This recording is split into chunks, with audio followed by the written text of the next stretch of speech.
Semana passada, se lembra que nós terminamos falando sobre esse slide que aqui está? Quando nós vimos em todos os nossos relacionamentos, as necessidades fundamentais atuam umas sobre as outras de maneira complexa. A necessidade de pertencer, isto é, de vinculação, a necessidade de preservar o equilíbrio entre o dar e o receber, e a necessidade da segurança proporcionada pela convenção e previsibilidade sociais, isto é, a necessidade de ordem. Então nós vimos que pertencer, ou seja, estar vinculado, ter o equilíbrio entre o dar e o receber e a necessidade de ordem, faz parte de todo o relacionamento. Então, semestre que vem, quando nós formos fazer um curso sobre relacionamento a dois, né, nós vamos ver que o dar e receber vai ser a base dessa relação. Mas nós vimos aí que todo mundo quer estar vinculado a alguma coisa, quer pertencer a alguma coisa. E aí, vinculado a isso, entre o dar e o receber e a ordem, são as bases de todo relacionamento humano. Por isso que o Bert vai falar lá, ordem do amor, simetria do amor, que são os processos de ordem que tem no universo, trazendo isso para a relação a dois. Próximo slide. Agora, essa ordem ela é quebrada pelos nossos grandes conflitos, né? Como o Bert já falou aqui, os grandes conflitos e os conflitos do dia a dia.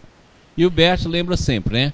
Uma nova compreensão seria, por exemplo, a percepção de que os grandes conflitos têm suas raízes na boa consciência e tiram dela suas energias agressivas. Nós já estudamos muito bem aqui a boa consciência. Nós já estudamos várias vezes o significado da boa consciência. O significado, quando nós estudamos o nosso dadinho, eu queria pegar esse dado aí para mim, por favor. Do que seja a nossa consciência, do que venha a ser a nossa consciência. A nossa consciência, então, ela é baseada num processo integral, coletivo e, ao mesmo tempo, individual. E dentro desse processo, a boa consciência é aquele que a gente faz escolhas baseada naquilo que a gente acha que é justo. Mas um justo que não é da justiça. É um justo que está relacionado apenas conosco mesmo. É aquele que a gente exclui o outro. É aquele que a gente acha que o outro faz alguma coisa errada e que nós não somos capazes de fazê-lo. A boa consciência aqui não quer dizer consciência boa, consciência amorável, consciência querida. Quer dizer aquela consciência que exclui.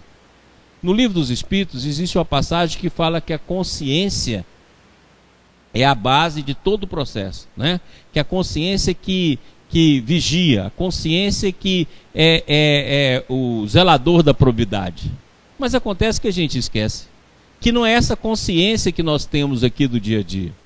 Essa consciência que a gente tem do dia a dia não é essa consciência que está no Livro dos Espíritos. Porque a consciência real, ela é amorosa, ela é afetiva, ela é carinhosa, ela vem do amor. Então não é essa consciência que nós estamos baseados aqui embaixo. Por exemplo, vamos lá de novo para a gente lembrar. Coloca aqui para mim a caneta.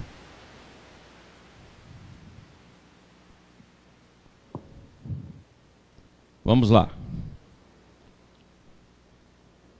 Lembra que nós estudamos aqui que nós estamos naquela consciência superficial, né?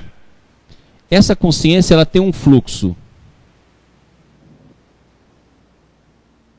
primitivo ou inferior, um fluxo superior em relação a esse aqui, né?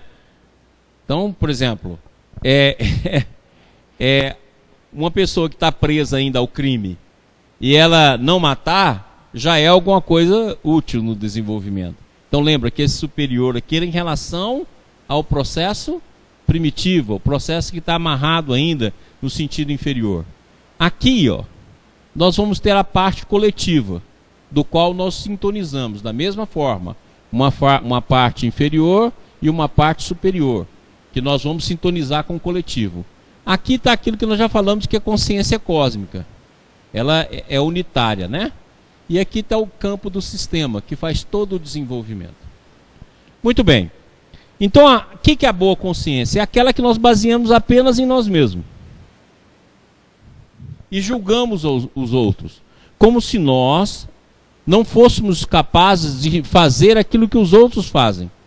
O que nós não fôssemos capazes de realizar aquilo que as outras pessoas realizam. Aquilo nos exclui. E nessa exclusão, com senso de justiça, nós criamos o que o Bert chama de boa consciência. Ora, essa boa consciência que a gente julga justo, que a gente interpreta inclusive que aquela passagem do Livro dos Espíritos está completamente errada, porque a passagem que o Livro dos Espíritos fala é essa daqui, ó. É a consciência cósmica.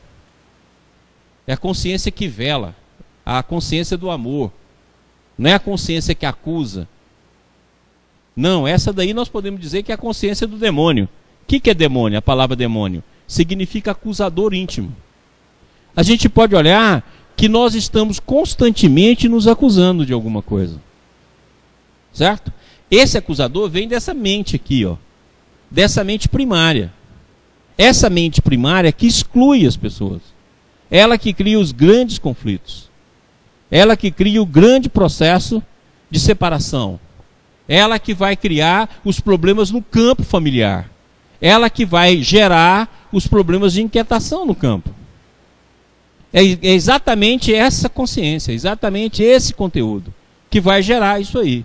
Então, quando se está falando dessa consciência, nós estamos falando desses conteúdos aqui, ó, dessa consciência que ainda não se tornou volumétrica, dessa consciência que não avançou, dessa consciência que está em desenvolvimento ainda. Então nós estamos falando dela. E é ela que cria os grandes conflitos, porque ela sempre é baseada de que eu estou certo, o outro está errado. O outro foi capaz de fazer uma coisa que eu jamais faria. Certo? É um absurdo o que o outro fez. E começa nessas pequenas coisas que acontecem no dia a dia. Por exemplo, essa consciência aí é aquela que fala assim: ah, eu não chego atrasado, por que os outros vão atrasar? Ah, eu sou honesta, por que todo mundo não é honesta comigo? Eu não minto, por que os outros mentem comigo? Como se a ordem pessoal ou os princípios pessoais fosse meio de controle de onde ela vive. Ou seja, eu não quero perder tempo em viver. Eu quero que a vida tenha certas frequências. Então eu costumo dizer isso, que as pessoas criam frequências. Então o que elas fazem? Faz o seguinte, ó. Os perfeccionistas então estão nessa base aqui. Eles vêm cá e criam frequências. Frequências de pseudo-virtudes. Virtude 1, virtude 2, virtude 3. E as pessoas têm de participar desse campo. Ou seja, para poder interagir com ela, tem de estar dentro dessas virtudes. E o mundo tem de estar dentro dessas virtudes. Ou seja, ela controla o ambiente pelo discurso de virtude. Por quê? Porque se você apenas tem a virtude e lança ao meio, cada um vai viver da maneira que vive. Mas dessa forma ela controla o meio. E aí quando acontece alguma coisa que diferente da frequência dela, ela se decepciona. Certo? Ela fala, ah, meu Deus, confiei tanto. Porque para viver a gente tem de viver com a nossa sombra, a gente tem de viver com o nosso conteúdo, a gente tem de viver com tudo que é a vida. A vida é totalidade. Eu não posso escolher determinadas frequências e colocar. Então a pessoa fala o seguinte, olha, se você mentir para mim, o nosso relacionamento acabou. Mas eu te amo. Como amo se eu não aceita como eu sou? Ah, eu te amo. Ok. Agora, se você mentir, ele acabou. Ué, então você não me ama. E se eu for um mentiroso? Então você não me ama, então você não me conhece. Agora eu estabeleço uma regra, porque a partir daí eu não tenho mais de me preocupar. Finjo que não vejo, finjo que não sinto, e a pessoa vai relacionar comigo a partir daquela ordem que eu dei. Isso é muito cômodo. E isso, na verdade, não é nem amor, nem nada. Isso é egoísmo e controle. Eu não dou direito do ser o que ele é. Eu só aceito se ela estiver na frequência que eu determinei. As pessoas não existem como elas são. É por isso que depois vai se decepcionar. Ué, por quê? Porque eu excluo. Eu só aceito de você a metadinha que corresponde às minhas frequências. Aí a pessoa vai fazer o quê? Vai viver com ela nessa frequência e vai viver no mundo com a outra. E elas não podem ser discutidas. Elas não podem ser analisadas. E ainda por cima eu falei, eu te amo.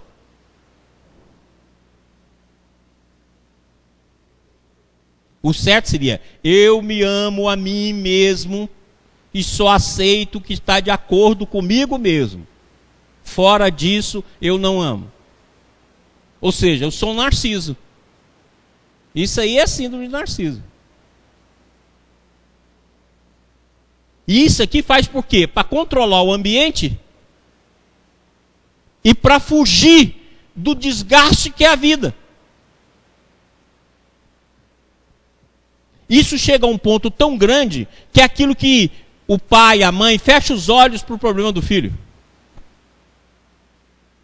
Ah, seu filho está fazendo isso, está fazendo... Não, meu filho não faz isso não. E fecha os olhos. É aquilo que o casal está acontecendo dentro de casa e ele está negando o que acontece. Por quê? Acostumaram a tanto a viver em determinadas frequências e permanecer nela, que não aceita nada que não corresponde a isso aqui. Aí depois a pessoa chora.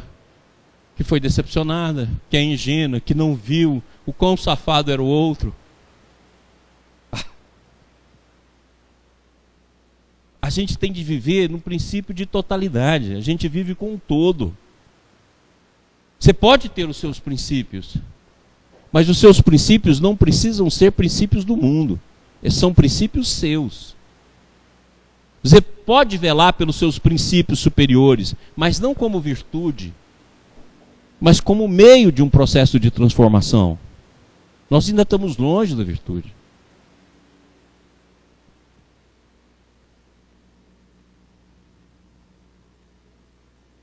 Isso é importantíssimo.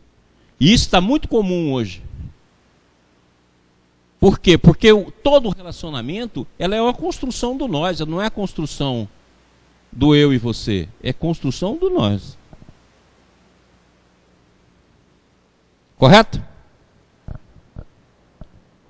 Muito bem. Próximo, coloca no slide.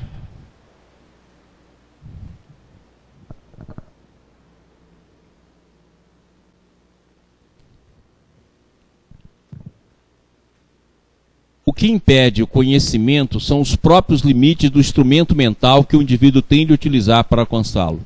E superá-lo representa um esforço ao qual o ser rebela. A agilidade para executar tal trabalho é tanto menor quanto mais evoluído é o ser, do balde. Então, o processo ocorre por limite da nossa mente. A ferramenta que a gente usa na vida é a mente. Essa é a ferramenta básica da vida. Então, todo o processo da existência, ele está na mente. A mente, como nós já mostramos aqui, vamos lá de novo para a gente lembrar. A mente que a gente chama de pessoal, na verdade está interligada a uma mente coletiva, que por sua vez está interligada a um campo de consciência. Um campo de consciência que é coletivo. E esse campo de consciência vai até chegar na consciência cósmica para onde nós estamos caminhando. E a consciência cósmica está ligada lá ao sistema, ou paraíso, do que o Baldi nos ensina. Então essa mente que a gente chama de pessoal, ela está ligada aos hábitos e consequentemente ao condicionamento. E nós estamos parados nesse processo. Os hábitos e os condicionamentos. E nós transformamos isso aqui, ó, em virtude. E geralmente a virtude é virtude de julgamento. Então é virtude de julgamento. Geralmente essa virtude é virtude de julgamento. E aqui que ele está chamando de boa consciência. Ó. E essa boa consciência, ela se relaciona com o mundo através de determinadas frequências. É aquilo que eu sempre falo, a gente tem de desconfiar da nossa mente. E a tendência nossa é ficar presa nesse processo.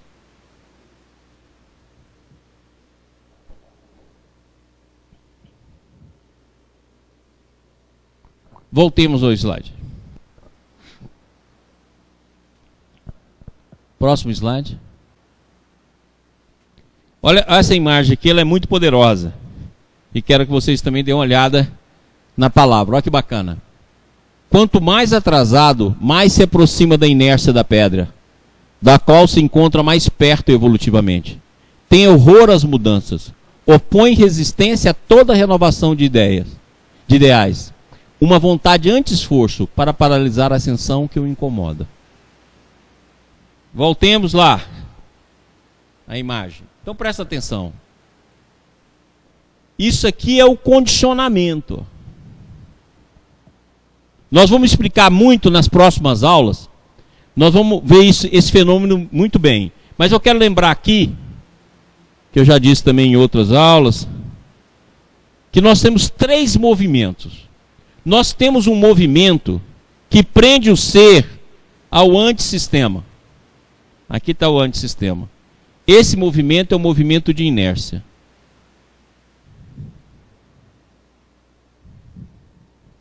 Ele tende a fazer com que a gente permaneça onde a gente está evolutivamente. Porque é a área que você já conquistou. Então esse é a antigravidade. Isso aí é aquilo que Jesus nos ensinava. O espírito está pronto. Por quê? Porque o espírito é do sistema. E o espírito é um só. Mas a carne é fraca. Ou seja, o antissistema, a personalidade é fraca. Por quê? Porque ela está presa na inércia. Essa inércia surge na nossa vida como condicionamento, como hábito, como frequência de convivência. E isso vira lei dentro da gente. Isso aí que forma a boa consciência do Bert Hellinger. Ao mesmo tempo, nós temos um impulso nos dado do alto através da graça, que está presente em tudo. E o tempo todo nos renova, dentro daquela teoria que nós já falamos tantas vezes, do vagalume, desaparecer, aparecer, desmaterializar-se, materializar-se. A graça sempre está presente. E aqui, ó, a gente tem o nosso esforço criativo, que é o esforço de mudança. Não é o esforço mental. Eu vou criar um novo ser, crio ele aqui na mente e fico lutando com ele na minha mente. Não, não é esse ser. Quando eu estou falando de esforço, não é eu criar uma imagem de mim mesmo, ficar analisando essa imagem e comparando o que eu sou com ela. Geralmente, o que a gente faz na nossa consciência? Todo mundo prestando atenção aqui. James, para de conversar. Vem cá. Vem cá. Então, geralmente, o que eu faço na vida? Eu pego uma imagem de mim mesmo, fica aqui na minha frente, e coloco uma imagem mais perfeita de mim mesmo. E aqui eu fico me comparando com aquilo que eu gostaria de ser. Então eu olho eu aqui e comparo com aquilo que eu criei. E aí quando eu passo uma semana sendo esse aqui, eu acho que eu mudei. Estou mais calmo. Graças à doutrina espírita eu mudei muito. Essas coisas idiotas que a gente fala. Por quê? Porque na verdade você criou uma imagem mental e vive lutando com essa imagem mental. Quando você não consegue chegar aqui, você fala assim: ah, eu não tenho jeito, eu não presto mesmo, eu nunca vou mudar. Não, autoconhecimento não é criação de imagem.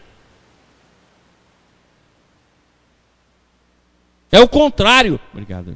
É você olhar tudo aquilo que você é, inclusive as suas potencialidades. É um esforço construtivo, criativo, que vence a inércia, que assimila a graça, que estuda os seus componentes, que vai esquecendo o passado, que deixa o passado, que deixa a mente livre, inclusive dos próprios conceitos, que não tem apego nem no conceito, nem no modo de ser, nem naquilo que você sabe, nem na inteligência, nada. A cada ponto se desfaz daquilo. Como se fosse um foguete que está subindo e vai deixando determinados elementos que só pesam. Então essa inércia aqui, dentro desse conceito de pensamento, do hábito e do condicionamento, criando frequências que chamam de virtudes, é a boa consciência. E essa boa consciência sempre exclui o outro. Porque ela não é arejada de criatividade, ela não é arejada de amor, ela não é arejada de bondade. Por isso que parece com a pedra, como diz o balde. Retornemos.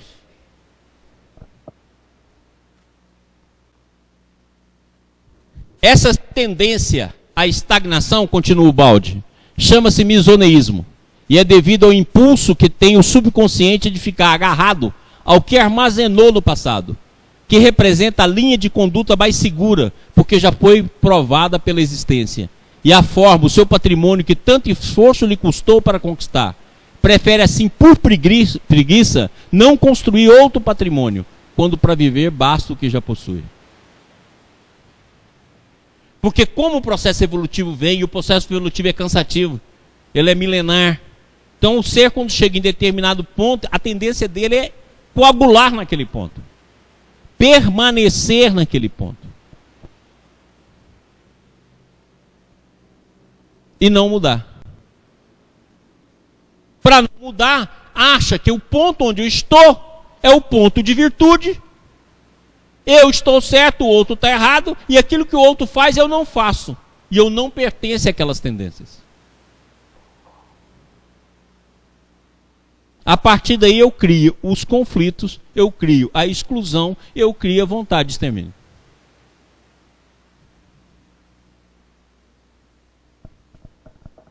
Compreendido? Pessoal de Goiânia, alguma pergunta? Aqui de Brasília? Pessoal da TVI, se tiver pergunta, por favor, nos mande. Através de e-mail, para que a gente possa ir respondendo. Ok? É assim que a gente forma a nossa mente.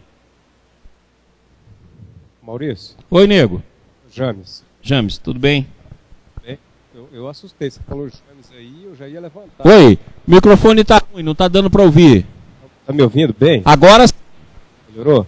É o seguinte, outro dia um mentor espiritual nos disse o seguinte: cada um que alcança a sua verdade, mas que essa verdade sirva pelo menos para suportar a verdade alheia. É bem dentro desse processo aí, né? Sim, a gente tem que entender o seguinte, que por enquanto as verdades são relativas. Na verdade existe uma verdade só. Mas como nós estamos ascendendo evolutivamente, as verdades são relativas. Mas geralmente elas são coletivas. E a verdade de cada plano de vida é diferente de outro plano. Eu posso estar num plano de vida onde a força é a base da minha existência. O outro pode estar no plano de vida que a astúcia e a mentira é a base da existência dele. O outro pode estar dentro do campo da retidão. É a base da existência dele. Cada ser humano está num processo desse. Tem uns que estão na transição entre a mentira e a astúcia e a retidão. Ele não é nem só de cá e nem só de cá. Ele está na transição. Eu chamo isso aí do homem de transição. Tem outros que estão aqui na força e na astúcia. Na hora que ele não consegue resolver uma coisa, ele vem para a astúcia. Então ele agride, ele mata. Então ele está aqui entre a transição entre dois campos. Então cada um de nós vai ter uma verdade, que é o nível evolutivo onde ele se encontra. Daqui a pouco nós vamos ver um slide que o Balde fala sobre isso. E como é que esse processo se dá em termos de evolução? Ele se dá desde a força, do uso da força, do primitivo, que o Balde chama de besta, ou aquilo que a gente chama de Rambo. Tanta verdade que você pode olhar que isso ainda mexe muito conosco. Você vê que todo movimento de força que existe no mundo, isso mexe com a gente. Então se a gente vê uma luta na televisão, você vai ver a força. Se você vê uma disputa, você vai ver a força. Se você vê um filme que tem lá um monte de assassinato, um monte de morte, o cara vence no final, é a força. Por quê? Porque isso está lá no nosso porão. Lá no porão da nossa alma, a força sempre foi o elemento que a gente mais confiou. Então a nossa consciência primitiva acredita na força. A vontade de extermínio que o Bert Hellinger faz vem da força, que foi a base de toda a nossa vida. No processo de organização social, a força foi a base. E os jornais estão cheios de morte, de assassinatos, que nada mais é do que o uso da força, que sempre foi a base nossa. Sempre foi a base da vingança, sempre foi a base da rivalidade, sempre foi a base da conquista. Então essa ainda está muito presente na nossa alma. Essa força evolui e ela vai então para a astúcia e para a mentira, que já é um avanço. Por quê? Porque você não vai exterminar o outro. Você pode prejudicar com a mentira, com a calúnia. Você ao mesmo tempo vai ser astuto, vai roubar e se colocar de bom moço, certo? Vai fazer um monte de coisa debaixo do tapete e vai vender uma imagem de virtude. Então isso é astúcia. Já é um método um pouco mais evoluído. Até que você cai em si que esse método e esse método só gera dor. E aí, pela própria evolução e amadurecimento, você entra no campo da retidão. Aquilo que você fala é aquilo que você busca fazer. Aquilo que você age é aquilo que é verdadeiro. Aquilo que você se conduz na vida é aquilo que verdadeiramente você fala e faz. Então você inicia no campo da retidão. Essa retidão que libera da dor. Aí nós vamos deixando esse mundo para cá. Mas cada um de nós está no meio. Então não adianta eu querer que um homem de transição entre a mentira e a astúcia, pregar e colocar moto para todo mundo agir no meu meio. Se você vai ter gente de força, você vai ter gente de astúcia. É aquilo que o Jama acabou de falar. As verdades de cada um. Verdades relativas. Verdades psíquicas. Verdades de conteúdo pessoal. E não adianta eu dizer que eu não faço o que o outro fez. Nós estamos em evolução. Se eu não estou fazendo agora, porque eu não estou no quadro de prova de situações que pode me levar a fazer. E se eu não faço agora, eu tenho que lembrar que eu faço, já fiz ontem e posso fazer amanhã. Daí não exclusão. A tendência da pessoa é ficar no estágio onde ela está. Essa é a preguiça. Então nós podemos dizer que a base do psiquismo nosso é a preguiça.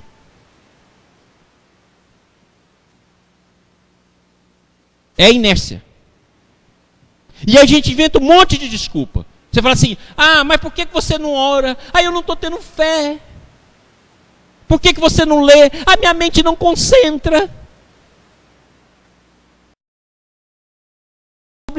Mas eu estou cansado. Eu não gosto nem de ver os outros. Só tenho vontade de dormir. É assim que ocorre.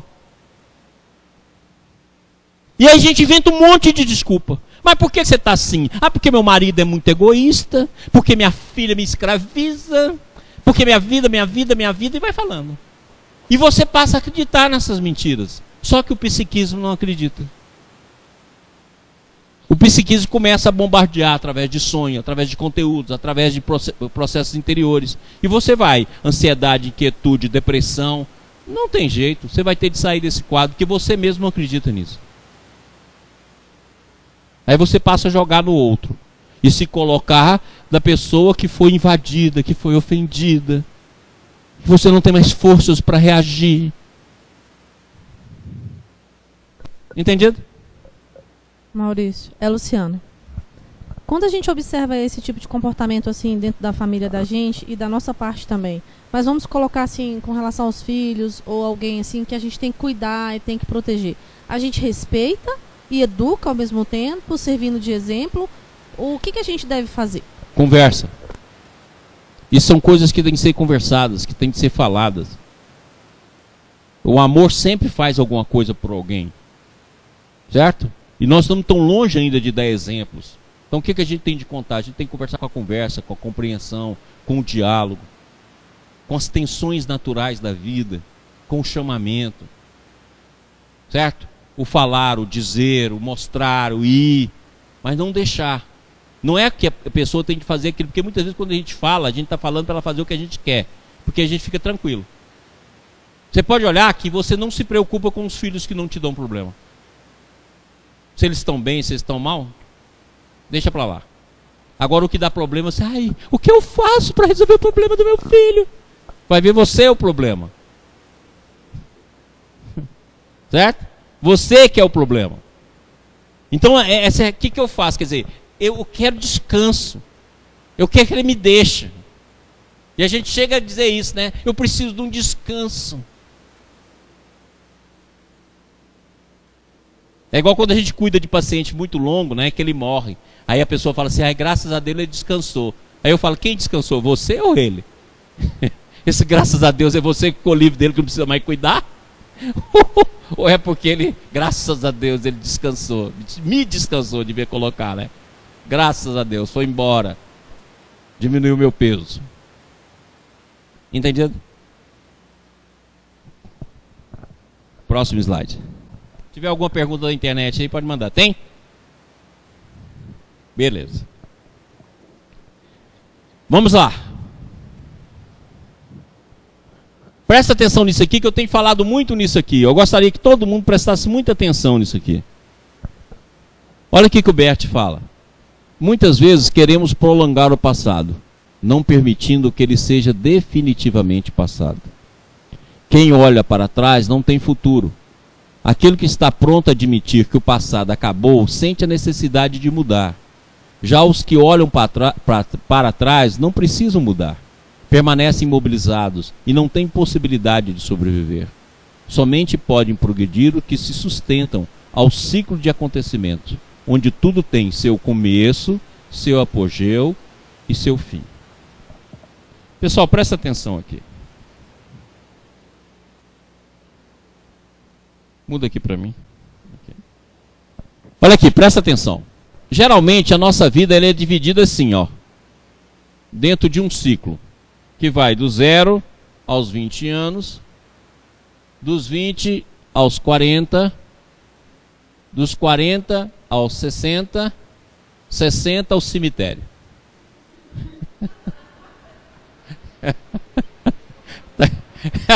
Tá claro? 60 ao cemitério, pronto.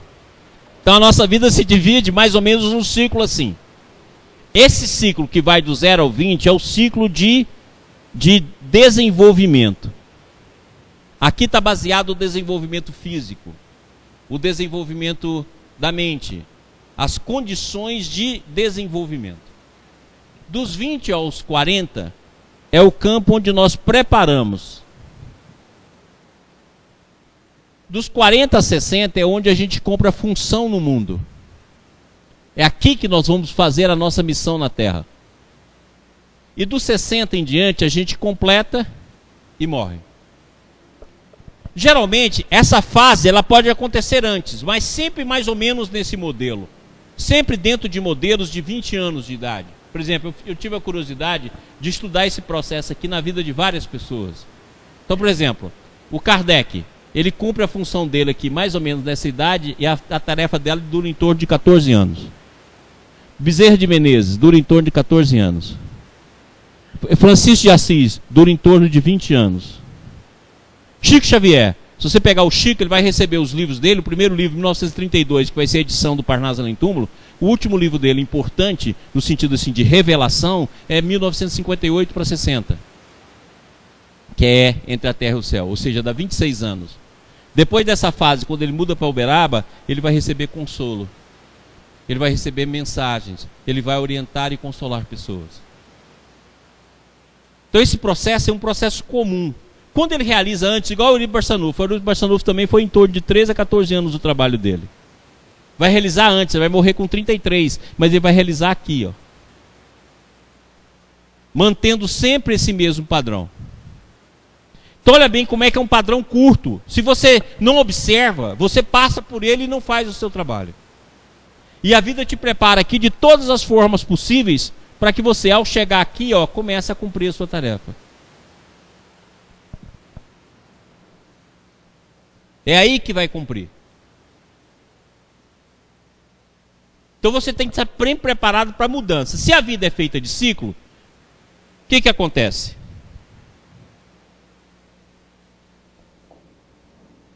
Então vamos pegar aqui, ó, do 0 aos 20. Eu vou formando personalidade. Quando eu chego aos 20 anos, eu tenho a personalidade que chegou na fase adulta. Então esses ciclos aqui deveriam ser superados. Mas eles não são. Os traumas de criança, os problemas da juventude, fica tudo aqui dentro, ó, como se fosse uma bagagem. Eu falo que a gente aparece aqueles andarilhos que anda na rua e vai catando lixo. E ele acha que aquilo tem valor. Coloca aquilo no saco, muitas vezes coloca até uma carrocinha para poder ajudar, e sai catando isso a vida toda. É a gente. E aqui fica aqui, cheio de problema. Aí, como não tem gente, fala assim, eu sou assim por causa do meu pai. Minha mãe nunca me amou, meu pai nunca me protegeu. Minha avó era má. Minha irmã. Aí pronto, você faz aqui o saco. Não morre o passado. Aí você entra aqui, dos 20 ou 40.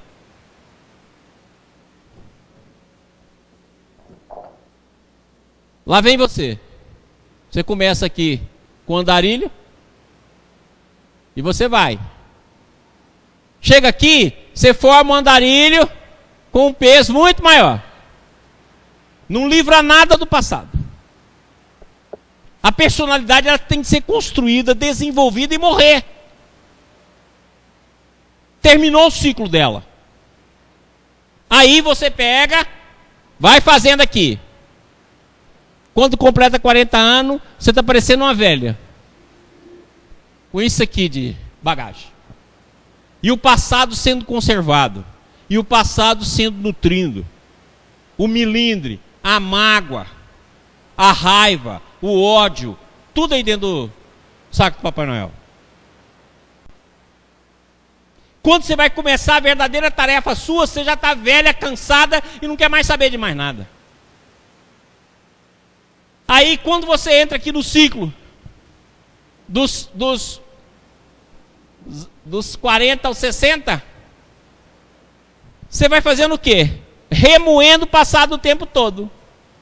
E crescendo. O andarilho agora tem uma fortuna enorme. Um monte de traste. Aí você fala assim, eu perdi a fé. Eu perdi a vontade de fazer as coisas, o ideal, o ser humano é muito mal. Aí vai para essas besteiras. Por quê? Porque em cada ciclo desse aqui, ó, essa personalidade A deveria ter morrido, essa personalidade B deveria ter morrido, essa personalidade C deveria ter morrido. Cada ciclo, a personalidade só serviu para isso. Ela foi formada, chegou no apogeu e desaparece. Para desaparecer, o que você tem que fazer? Um balanço geral desse período aqui, ó. Perdoar, esquecer, ir para frente, ir atrás do irmão que errou contigo para poder fazer a reconciliação, não carregar peso. De maneira que quando você desencarna assim, ó.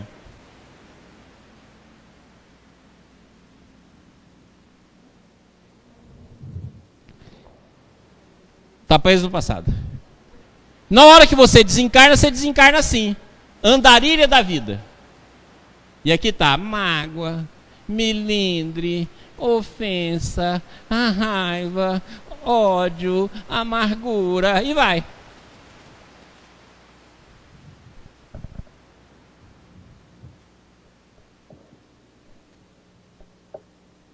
E aí a culpa sempre é do outro. E quando volta para a vida, vai voltar com esse conteúdo, que foi com esse conteúdo que você partiu. A vida espiritual vai ter outros desenvolvimentos. Mas você volta no ponto imediatamente após esse aqui, ó.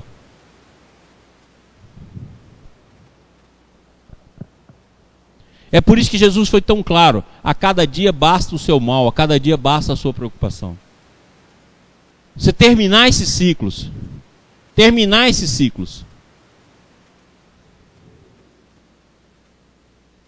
A cada grande ciclo da sua vida, você dá um fim nele.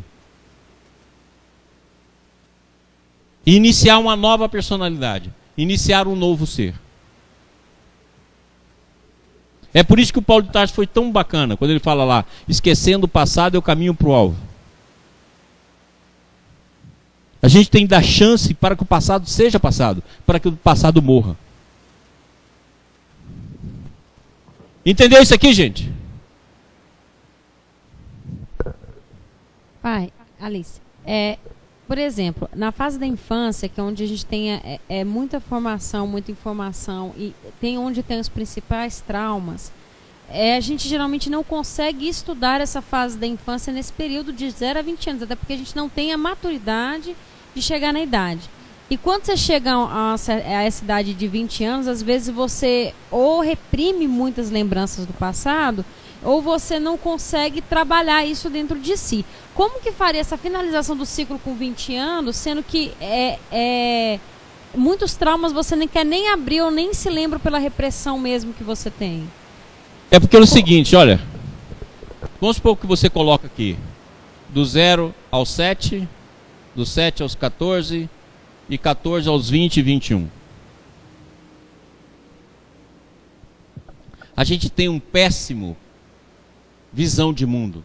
A gente acha que o jovem está no mundo para aproveitar o mundo. Olha, aproveitar o mundo significa aproveitar a evolução. Se nós estivéssemos desenvolvendo aqui, e realmente aqui estão os maiores traumas, e esses traumas ficam dentro do campo da consciência, dentro do inconsciente, da nossa alma, aquilo que já foi consciente se tornou inconsciente. Eu chamo de síndrome do anel. O que é síndrome do anel? A criança faz isso, ó. Aqui dentro fica o trauma. E ela fecha um fato com o outro de maneira que ele desaparece do consciente. Certo? Ele fica no pré-consciente lá do Freud. Aquilo que já foi consciente e veio para cá. Então o que acontece? Lembrando que a nossa visão de inconsciente é muito mais ampla que a de Freud. Então aqui, ó, está o pré-consciente. E aí isso desaparece.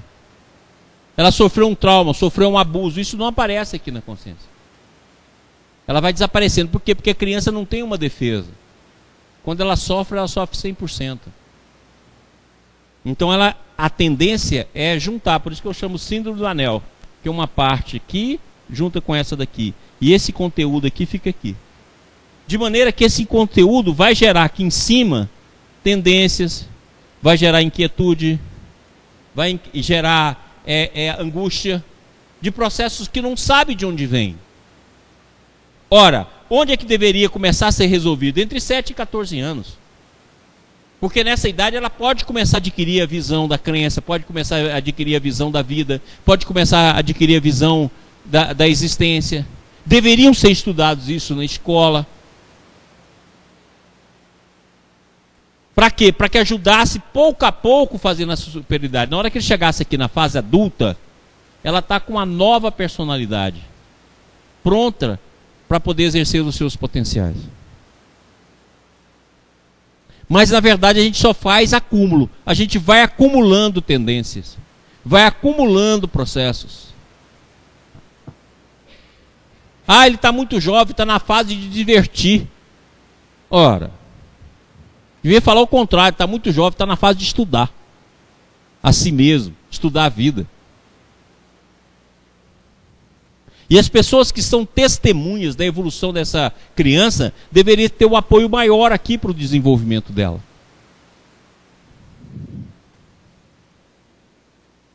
Então ela deveria começar esse ciclo aqui de cima, ó, do 0 aos 40, foi por isso que eu dei aquele curso da nossa trajetória, então dos 20 ao 40, com possibilidades de desenvolvimento, em vez de peso. Esse processo que vai criando inércia. E aí, hoje em dia, como as pessoas já estão começando a estudar isso, aí em vez disso ser libertador, joga no passado. Ela aprende lá que os traumas muitas vezes vêm da relação de pai e mãe. Ah, não, eu sou assim por causa do pai e minha mãe. Ué, se você aprendeu isso é para libertar, não é para se escravizar. É igual a pessoa falar assim, ah, isso vem da reencarnação passada. Ué, se você sabe que vem da reencarnação passada e a reencarnação é para mudança, por que não mudou ainda? Quantas pessoas falam assim, não, eu tenho um problema de relacionamento com a minha filha, com o meu marido, que eu acho que é de reencarnação passada. Meu filho, se você sabe que é do passado, por que você não consertou? Está aqui para isso, e não para usar mais uma desculpa. Agora a desculpa vai para o passado, vai para a reencarnação passada, vai para o colo da minha mãe, vai para o colo do meu pai. Uai, o trauma pode ser existido, mas você tem capacidade de superação? A vida regenera tudo. Por que não regenera o psiquismo? Entendeu aí o processo? E aí, no caso, os pais, eles têm que estar muito hábeis para poder tratar esses traumas. Lógico. No sentido de conversar com a própria criança, mesmo que ela seja nova. Aqui a função do pai é fundamental. De verdadeiros educadores. De verdadeiros psicólogos. Agora, o que eles fazem hoje em dia? Transferem isso para a responsabilidade do outro. Transferem isso aqui para a escola, transfere isso aqui para o médico, transfere isso aqui para o psicólogo, como se levasse o filho numa oficina. Não, ela pode contar com o apoio desses instrumentos. Mas ninguém substitui ela. Pode levar no médico, pode levar no psicólogo, vai para poder ajudá-la nesse processo. O profissional é uma ferramenta de auxílio e não uma ferramenta de solução. E hoje em dia transfere para todo mundo, né? Transfere para babá, transfere para vovó. É a preguiça que nós falamos aqui.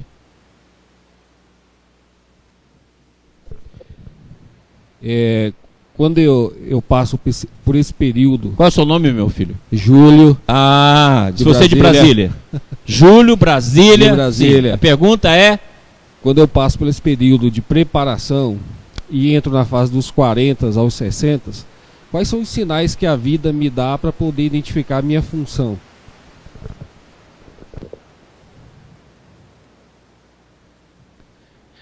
A função da vida, ela é dada por aquilo que a vida te permitiu preparar. Ou aquilo que você conseguiu preparar. Então vamos supor, por exemplo, que você estudou aqui. Juntou alguns cursos universitários. Desenvolveu o campo intelectual. Iniciou uma ação em relação ao outro. Isso que você acumulou dos 20 ao 40 é onde está a sua missão. Qualquer coisa que acontecer aqui do 40 ao 60 vai usar esses recursos aqui. E acrescentar nesses recursos. Você pode ter feito um curso, de uma hora para outra a vida te leva para fazer outra coisa. Mas aquilo que você absorveu vai ser utilizado lá. Não adianta você chegar aqui e negar isso aqui. Ó. Não, você tem de acrescentar o que você adquiriu aqui. Olha, eu fiz curso, trabalhei, por exemplo, fui lá advogado. Ora, mas esse negócio aqui de advogado me cansou. Eu vou fazer um outro curso para ser médico aqui. Ó. Muito bem. Mas lembra que você vai ser médico aqui e juntar com o seu conhecimento do passado lá. Para que todo esse processo seja útil ao campo da vida. Toda experiência possa ser bem desenvolvida. Então, geralmente, é uma continuidade com a especificação. Onde você vai cumprir essa função nas várias áreas da sua vida. Função como filho, função como esposo, função como pai, função como cidadão, função como agente espiritual, função, as várias funções suas. Então é só você olhar o que você desenvolveu dos 20 aos 40, que é uma trajetória que você vai ter de qualificar. Você pode mudar essa trajetória, você pode acrescentar essa trajetória, mas esse conteúdo que você assimilou é o conteúdo que você vai utilizar. E a vida vai te utilizar aqui, porque a vida é utilitária. Por que ela vai te preparar durante 20 anos se você não vai usar nada nisso? A vida é utilitária, a encarnação é muito curta. Então a vida é utilitária, ela não deixaria você ter todas as possibilidades de desenvolvimento.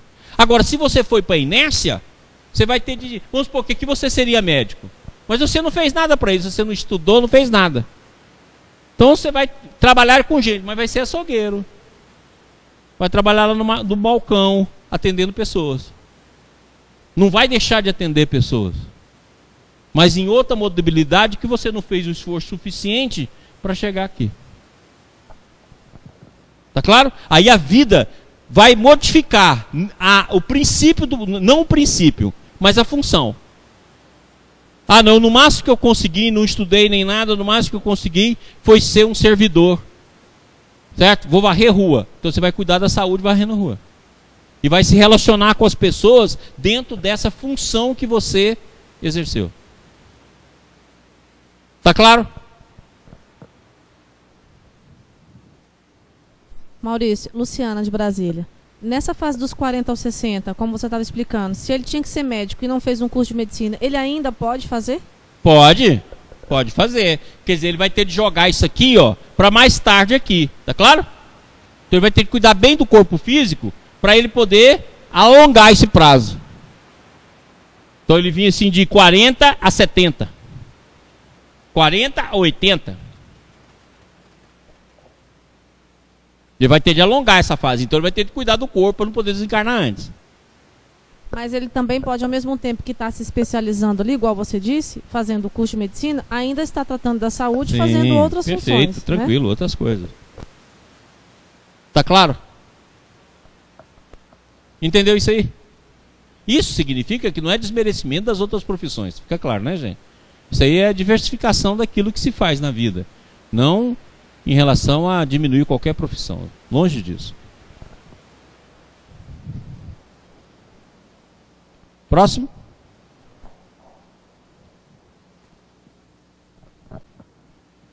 Já ouvimos isso aqui, né? Portanto, abrimos-nos para o espiritual à medida que deixamos o passado para trás. Aí está o remédio. Para deixar o passado para trás, tem de se abrir para a dimensão espiritual. Então, quando o passado permanece, é porque você não se abriu. Você pode ser uma véia coroca. Pode estar lá indo na igreja, na missa, no centro, o dia inteiro. Isso não significa se abrir para a espiritualidade. Só significa frequência à igreja. É totalmente diferente. É um movimento interior, aquilo que o Bert chama de movimento da alma. Nessas próximas aulas eu vou falar muito sobre esse movimento. Movimento da alma, aquilo que vem desde a origem do antissistema. É o movimento da alma, movimento em busca da vida. Então a saída do passado é espiritualidade. Caso contrário, o velho prejudicaria o novo. Isso exige que estejamos sempre abertos para surpresas. Que é a vida. E não eu tentar controlar o ambiente por emissão de frequências de virtude.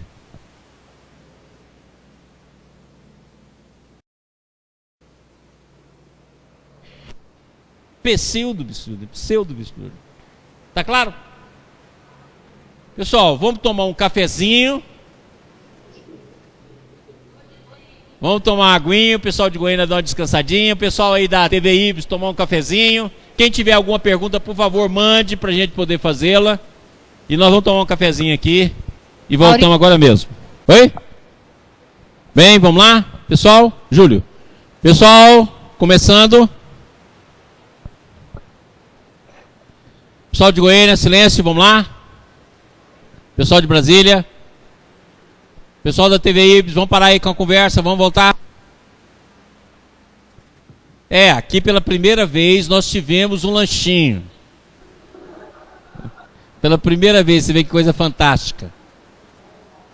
Primeira vez que a gente tem um lanchinho na quinta-feira. Eu estou até com medo de passar mal.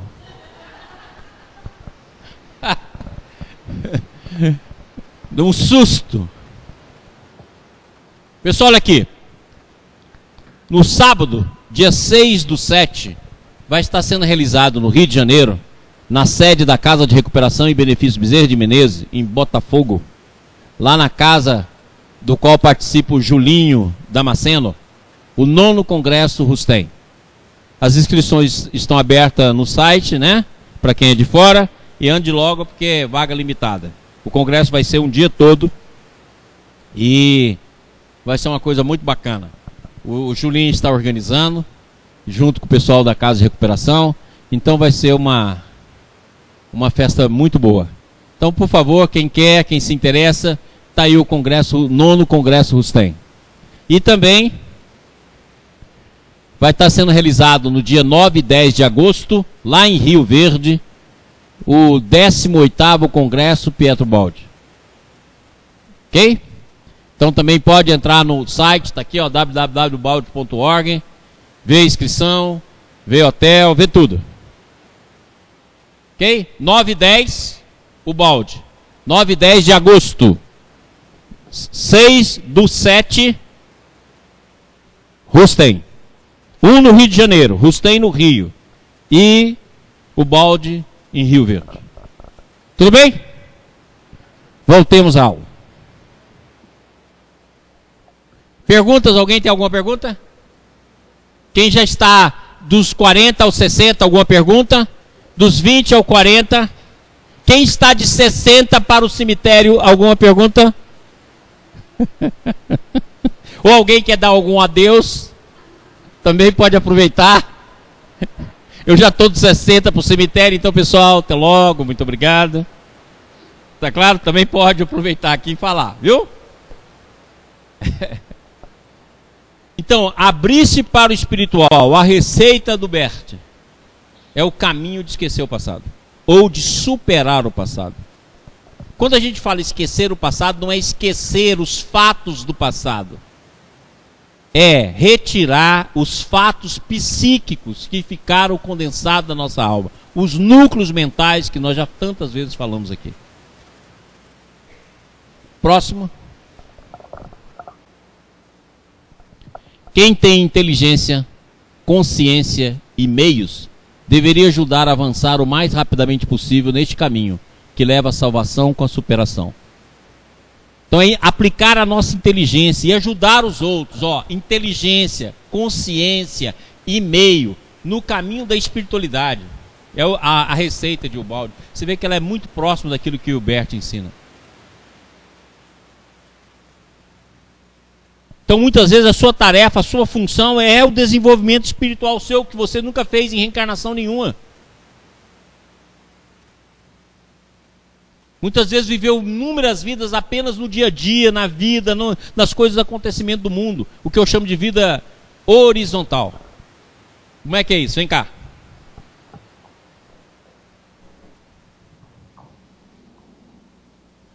Nós temos uma vida que é a vida horizontal. Que é a vida que acontece pelos fatos do mundo. Aqui você vem, faz alguma coisa, aqui vem, acontece alguma coisa, e vai acontecendo os fatos do mundo. É a vida no sentido horizontal, você fica presa nela. O que importa é o que acontece no mundo, aquilo que você realiza e os fatos que ocorrem.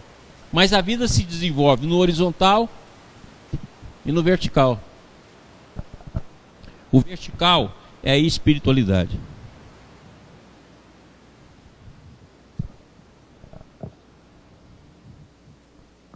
É os dois mundos sendo desenvolvidos. Um é o desenvolvimento do mundo íntimo. E o outro é o desenvolvimento do mundo funcional. Você no mundo. E você em si mesmo. Ok?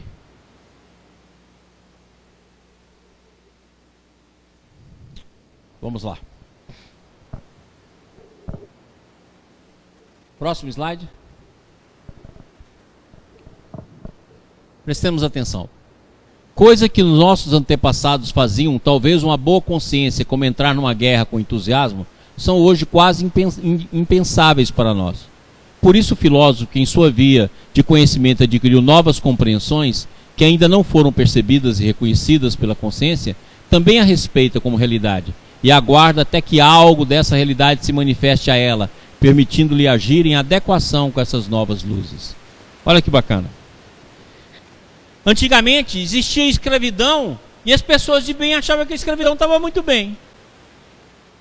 E que o escravo era uma propriedade. À medida que foi desenvolvendo a consciência, viu-se o absurdo isso. E hoje é o absurdo que a gente vê muitas vezes em trabalhos escravos que a gente ainda encontra no mundo. Então a consciência coletiva já não aceita aquilo. Da mesma forma hoje para nós, muitas vezes, excluir uma pessoa de um grupo, excluir a pessoa da família por esse ou por aquele motivo é um processo natural, como se a gente estivesse sendo justo. Da mesma forma que alguém punia o escravo e achava que estava cumprindo a função dele. O escravo era fujão, o escravo não obedecia, o escravo não trabalhava, tinha de ser punido mesmo. E esse raciocínio linear era lógico, porque é um raciocínio da boa consciência. E hoje a gente acha que vingar, ficar indiferente, magoar-se a vida toda, excluir, é natural e injusto. Porque não tem ainda novas luzes na consciência.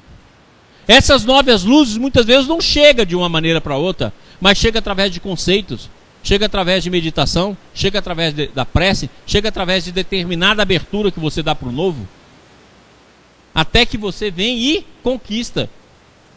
Então aqueles que, como aqui o filósofo pode estar na frente de uma visão, pode oferecer uma visão que amanhã vai ser a visão da nossa vida. Mas para isso nós temos de deixar o passado. E para deixar o passado nós precisamos espiritualizar. Desenvolver os potenciais da nossa existência.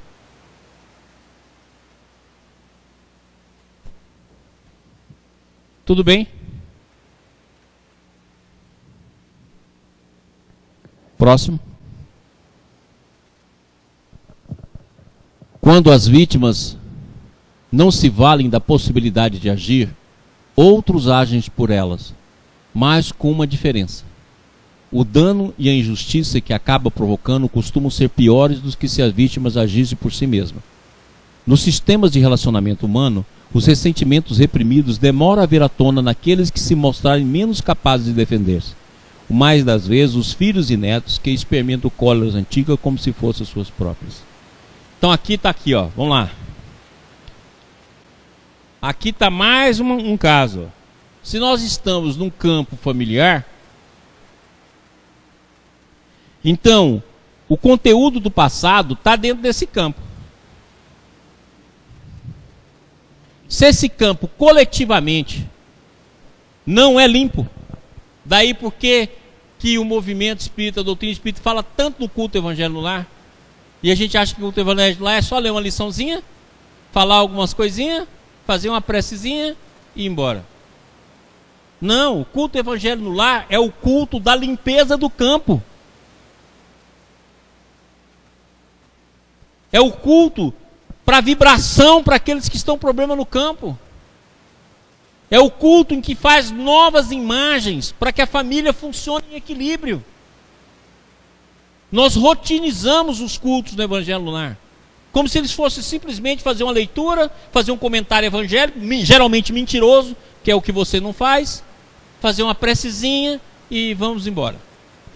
Não, ele é a limpeza do campo, ele que preserva o campo, ele que adequa o campo. Aqui que seria o momento também de lançar novas imagens, para que a harmonia pudesse ser restaurada.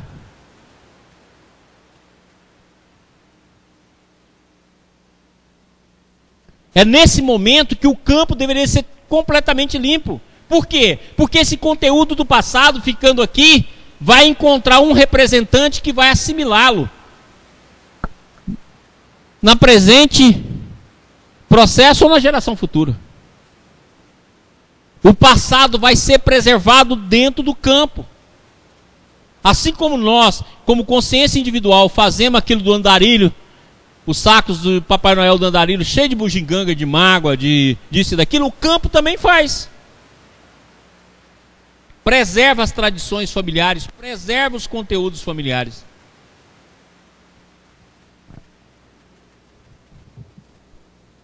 Está claro aqui? E o culto evangélico lá que deveria ser como se fosse uma constelação familiar. É naquele problema que harmoniza a família através do diálogo. É naquele momento que harmoniza a família através da meditação e da prece. É nesse momento que deveria haver a espiritualização da família. E a ordenação de imagem. Limparia esse campo aqui, ó. Então seria uma ação coletiva de cuidado para com o campo.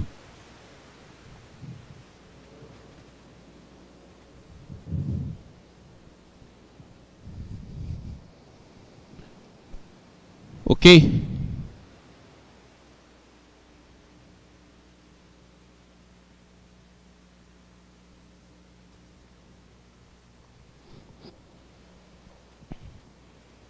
Maurício, é Luciana de Brasília.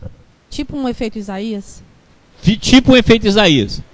Quem não conhece efeito Isaías, gente, é só comprar o livro, chama Efeito Isaías, que é um trabalho feito com a prece para poder auxiliar várias cidades. E foi um trabalho testado, inclusive, lá em Nova York. Quem não conhece isso, é só olhar. É a prece diminuindo os efeitos da violência na cidade. Então, os nossos grupos deveriam fazer isso. E a gente poderia fazer a limpeza completa da nossa casa, renovando o campo familiar. Você fala assim, não, mas os outros não fazem. Não interessa. Se você fizer, você vai estar ordenando a imagem, vai ter um efeito extraordinário. Igual acontece na constelação. A pessoa que muitas vezes está fazendo a constelação, a pessoa que está ligada a ela nem sabe o que está acontecendo.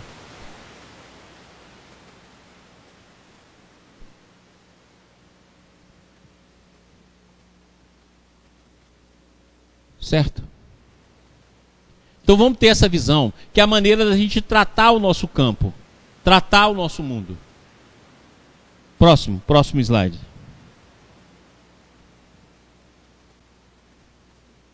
Agora nós vamos começar a estudar da onde surgiu esse processo. Por que existe a boa consciência? De onde ela surgiu? Por que acontecem as cisões? Então nós vamos ver que ela surgiu lá da queda do antissistema. Então nós vamos ter uma visão longínqua para começar a estudar todo esse processo. Para isso, nós vamos ter 3 aulas que vai nos remeter de novo a todo esse conhecimento, e eu volto nesse slide aqui, na aula que eu tiver, antes da chegada do cemitério, eu venho aqui dar essa aula, que eu já estou com 58 para 59 anos, então estou próximo de terminar meu ciclo. Ok? Então nós vamos deixar isso aí, para depois que vocês assistirem essas 3 aulas que virão. Ok? Alguma pergunta, Goiânia?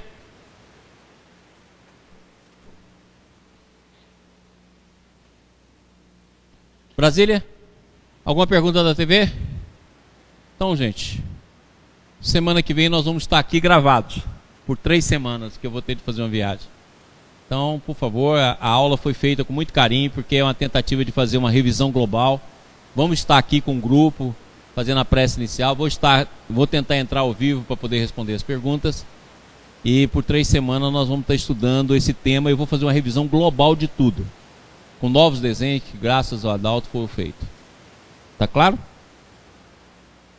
Então, boa noite. Vamos fazer a nossa prece. Marisol, vem fazer a prece para a gente. Usa esse aqui, que eu acho que esse aí é melhor do que esse aqui. Então vamos encerrar, fazer a prece final. Vamos lá. Júlio, Alice.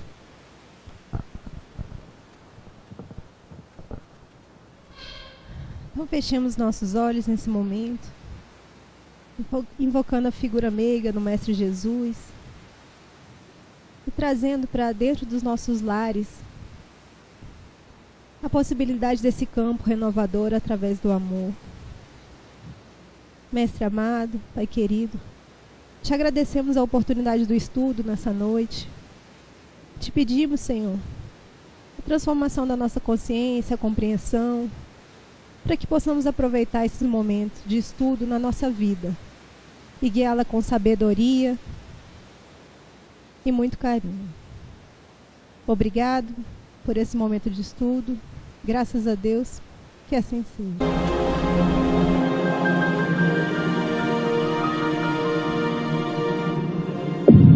IBS, Instituto Brasileiro de Benemerência e Integração do Ser. www.ibis.org